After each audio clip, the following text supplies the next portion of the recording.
Halo guys, Assalamualaikum warahmatullahi wabarakatuh. Apa kabar? Semoga teman-teman dalam keadaan sehat walafiat ya. Salam buat keluarga di rumah, salam juga buat teman-teman kalian ya. Oke, perkenalkan gue Ajay, gue si netizen yang suka ngebahas bola teman-teman. Jadi di video kali ini gue mau membahas pemain kunci ya yang berkontribusi sangat besar dalam kemenangan timnas Indonesia kemarin melawan Korea Selatan ya. Semua pemain bekerja keras, tapi menurut gue ada satu man of the match versi gue ya, sekali lagi ya, yang menurut gue dia sangat layak untuk diapresiasi, yaitu back kita Matthew Baker. Ya, Matthew Baker ini adalah salah satu pemain diaspora usia muda yang kita punya teman-teman, dimana Matthew Baker ini adalah setengah Indonesia setengah Australia ya, setengah Indonesia setengah Australia. Jadi dia juga bisa digunakan oleh timnas Australia karena usianya masih muda, tetapi so far sampai sejauh ini Matthew Baker masih memilih Indonesia gitu ya. Oke, gue ingin jelasin dulu profil singkat dari Matthew Baker. Matthew Baker lahir 13 Mei 2009 ya. 2009 bukan 2005.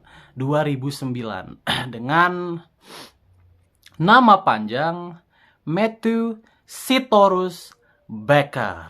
Nah, kalian pasti tahu lah marga Sitorus ya. Marga Sitorus itu adalah marga Batak. Artinya Matthew Baker ini orang Medan gitu ya, dengan nama Sitorus di tengahnya, di mana nama Sitorus itu dari marga dari ibunya yang asli Medan. Ibunya bernama Nita Sitorus atau sekarang dipanggilnya Nita Baker ya. Nita Baker di mana, tapi Matthew Baker itu lahir di Melbourne dan besar di Melbourne sampai sekarang, dan sekarang klubnya pun adalah Melbourne U19. Bahkan kemarin sempat udah promosi lagi ke Melbourne U23 ya. Berarti ini pemain memang sangat berbakat. Gitu. Jadi ibunya adalah orang Indonesia asli, bapaknya adalah orang Australia asli gitu ya. Bapaknya adalah orang Australia asli. Kata Pak Hamdan ya. Jadi Pak Hamdan ini adalah orang yang suka mencari diaspora di luar sana. Menurut Pak Hamdan, katanya Matthew Baker ini adalah pemain diaspora grade S. Grade S, bukan grade A lagi, grade S. Artinya, kalau menurut informasi dari Pak Hamdan, pemain ini potensinya itu bisa sampai kelas dunia. Potensinya itu bisa sampai kelas dunia. Berarti dia ini kalau potensinya lancar ya, upgrade-nya lancar gitu ya, dia bisa mungkin menembus tiga besar Liga Dunia. Bisa banget gitu ya. Grade S gitu. Dan kalau melihat Matthew Baker ini menjalani debut dengan timnas Indonesia U17 itu di tahun kemarin 2024, dan so far memang permainannya tuh konsisten bagus, dan memang kelihatan banget secara visi main another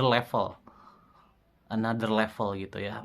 Dia memang ada di level yang berbeda, dia mempunyai bakat yang luar biasa. Dan gua rasa memang pemain ini kedepannya ya akan menjadi pemain kelas dunia sih, melihat dari potensinya gitu ya. Oke. Tapi ada satu masalah dari Matthew Baker ya. Masalahnya adalah dia ini masih di bawah umur. Jadi dia masih boleh memperoleh 2 kewarganegaraan sampai nanti umurnya kalau nggak salah 21 tahun ya. Gue lupa deh 19 atau 21 ya. Intinya dia masih punya waktu untuk bisa memutuskan. Ada satu cara untuk mengunci Matthew Baker supaya dia stay di timnas Indonesia, adalah dengan memberinya 4 caps di timnas senior.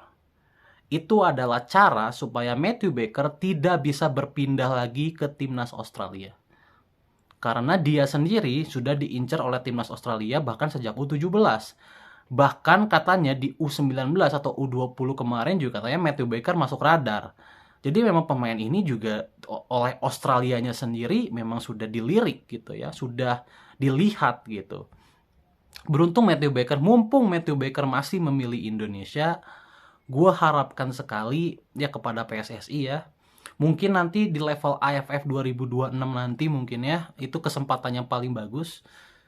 Gue harapkan Matthew Baker ini dikasih caps di timnas senior minimal 4 kali supaya dia nggak bisa pindah lagi ke negara lain, terutama ke Australia ya, ke kampung halamannya. Jadi gue berharap sekali ya kepada PSSI untuk mempertimbangkan hal ini, mengingat dia ini adalah salah satu talenta yang potensinya tuh world class, kelas dunia gitu. Dan kalian lihat saja di pertandingan menghadapi Korea kemarin ya, dimana dia ini adalah salah satu pemain yang paling tenang bermainnya, paling tenang, decision makingnya juga santai gitu ya. Tenang decision makingnya, tidak gerasa gerusuk, tidak buru-buru, nggak banyak lari. Kita lihat Matthew Baker nggak banyak lari, tapi positioningnya simple tapi efektif gitu ya. Dan kelihatan ketika dia menjadi back tengah, dia ini nggak banyak ngambil sekali. Artinya memang dia ini pemain yang sudah matang di umur yang masih 15 tahun. Dia ini masih 15 tahun loh Matthew Baker ini. Jadi di umur yang masih 15 tahun dia tuh sudah menunjukkan kematangan di atas usianya. Dan itu adalah modal yang sangat baik untuk timnas Indonesia ke depannya, entah itu timnas U20 nanti, U23, bahkan timnas senior gitu ya. Posisi asli Matthew Baker adalah back kiri, tetapi akhir-akhir ini oleh Coach Nova Arianto dia digeser. Karena kan Coach Nova ini sempat bermain 3 back kan. Sempat bermain 3 back, tapi kemarin bermainnya 4 back. Tapi Matthew Baker ini udah dipindah ke back tengah. Bukan lagi sebagai back kiri, tapi sebagai back tengah pun dia sangat solid gitu ya. Karena memang dia punya kualitas yang memang another level itu sekali lagi gitu. Jadi dia mungkin ditempatkan dimanapun dia akan sustain. Dia akan bagus gitu ya. Ketenangannya, bahkan di gol yang diciptakan oleh Evandra, Matthew Baker itu terlibat loh. Dimana handsball yang dilakukan oleh pemain Korea itu berawal dari bola nukiknya Baker. Dimana ada tendangan dibelokkan oleh Baker, diarahkan ke tangannya pemain Korea sehingga menjadi penalti. Nah, itu adalah kecerdasan dari seorang Baker melihat momentum. Jadi pemain ini selain berbakat juga cerdas gitu ya. Dan ini adalah salah satu aset yang harus dikunci sekali lagi. Salah satu aset yang harus dikunci untuk regenerasi berikutnya.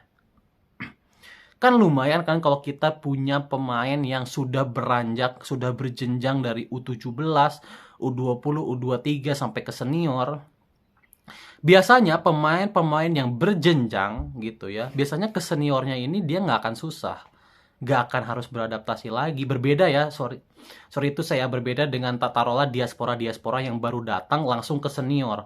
Biasanya butuh adaptasi yang lama. Tetapi kalau pemainnya berjenjang dari U17, U20, U23 sampai ke senior, biasanya pemainnya udah nggak butuh adaptasi lagi. Jadi setelah masuk ke senior itu dia bisa langsung perform, dia bisa langsung jadi. Kayak gitu. Dan selain Matthew Baker, gue juga ingin meng-highlight Luis Alberto, yang menurut gue ini pemain visi mainnya sih luar biasa. Dia punya skill, dia punya kecepatan, dia punya visi main. Kalian lihat ya, true pass-nya kepada Mirza di menit berapa, 13 kalau nggak salah ya. True pass-nya kepada Mirza itu kan visi main yang luar biasa.